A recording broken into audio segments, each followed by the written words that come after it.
Good day mga riders, Renzo Classic po and welcome back to my channel.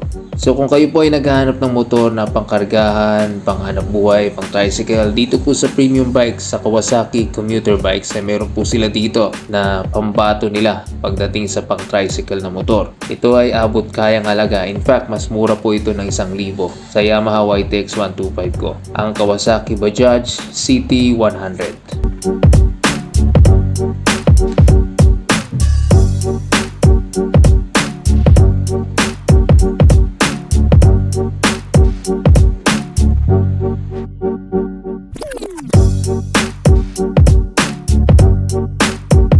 So ang motor po na ito ay mayroong engine displacement na 102cc, 4-stroke, single overhead camshaft, single cylinder, 2-valve, carburetor ang fuel system, air-cooled at mayroong 4-speed constant mesh. At ang motor po nito ay kaya mag-produce ng maximum power na 7.7 horsepower at 7,500 rpm at ang maximum torque ay 8.24 Nm at 5,500 rpm. So wag po tayo mag-expect na sobrang bilis or speed sa motor nito. So tamang pang trabaho lang po ito at panghanap buhay. At may fuel tank capacity po ito na 10.5 liters. So sobrang laki na po niyan para sa isang 100cc na motor. At ang kagandahan po sa motor na ito mga ka-riders, kahit po carburetor yung fuel system nito, ay fuel efficient po yan. Kaya po nitong tumakbo ng 90 km per liter at 50 kph. So ganun po katipid ng motor na ito. So mas matipid pa pala ito kaysa sa YTX 125 na ayos to ah.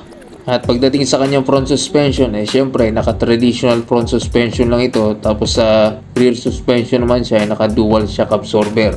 Tapos naka-drum brake po yan, harap at likod. At ang mga ilaw, lahat po yan ay naka-valve type pa. May built-in na po ito na carrier. Kaya kung maglalagay kayo ng top box or kung ano man yung gusto nyo itali dyan, ay pwede po yan. At pagdating po sa kanyang left handlebar ay basic lang po talaga. Meron po itong turn signal switch, passing light switch, high and low beam switch. So yun lang po yung makikita nyo. Tsaka meron pa itong choke at busina. At pagdating naman dito sa kanyang instrument panel, dito panalo mga ka-riders ang CT100. Para sa akin, ito yung pinaka-the best na panghanap buhay, pang tricycle at pangkargahan. Kasi equipped na po ito ng USB charging port. Sa panahon ngayon, napaka-importante po ng charger. No, hindi mo na kailangan magdala ng power bank para ilagay sa bulsa mo. Yan, meron na. Sasaksak mo na lang dyan. Okay na. Good to go na. Hindi na malulobat yung cellphone mo. At pagdating naman sa kanyang starting system, ito po ay naka-kickstarter lang. Wala po siyang electric starter.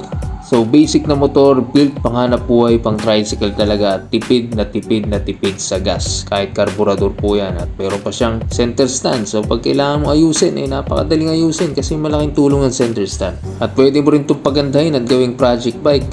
Okay na okay itong motor na ito mga riders. Good para sa masa. At ang presyo po nito para sa unang buwan ng taong 2025 ay 56,700. So mura po siya ng 1,000 sa YTX 125. At down payment na po kayo 1,335. Pwede nyo na may uwi ang motor nito.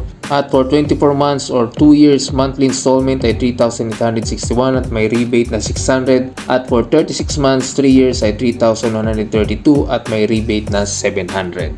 At yan po ang ating motorcycle feature for today, ang pangkargahan, pang tricycle, panghanap buhay na motor na super tipid na tipid sa gas. Kahit carburetor po siya, ang Kawasaki Bajaj CT100. At kung interesado po kayo sa mga motor na naka-display at in-offer nila dito sa Premium Bikes, ay punta lang po kayo dito sa Amang Rodriguez Avenue sa may Santolan, Pasig City.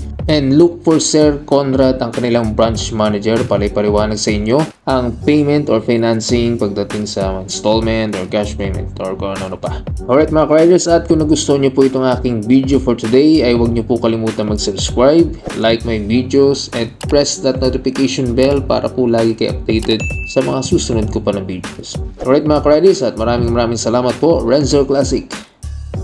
Grazie.